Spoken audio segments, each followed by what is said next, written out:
ছোট ভাই, মায়ের অবস্থা তো খুব একটা ভালো না। মাকে হাসপাতালে ভর্তি করে দিয়ে আসলাম। ডাক্তার বলেছে মায়ের একটা কিডনি নষ্ট হয়ে গেছে, আর আমার তো এখন শরীর ভালো না। তাই আমি চাচ্ছি তোদের মধ্যে কে একজন মাকে কিডনি দে, তাহলে মা অনেক বছর বেঁচে থাকতে পারবে। কিরে ছোট, তুই কি মাকে কিডনি দিতে পারবি?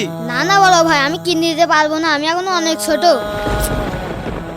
ছোট, আমি যদি অসুস্থ না হতাম তাহলে মাকে আমিই কিডনি দিতাম। কিরে বিজয়, তুই কি মাকে কিডনি দিতে পারবি? না না বড় ভাই, আমি কিডনি দিতে পারবো না। মা মরে যায় যাক, আমি বড় হয়ে আর্মির চাকরি করব।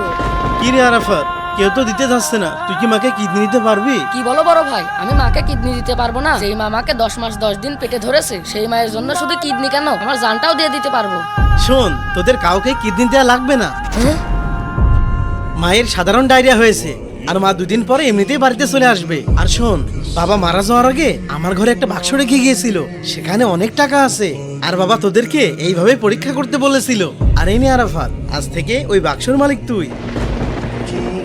বন্ধুরা, আমি কি কাজটা ঠিক করেছি কমেন্টে জানান, আর ভিডিওটি ভালো লাগলে চ্যানেলটি সাবস্ক্রাইব করুন।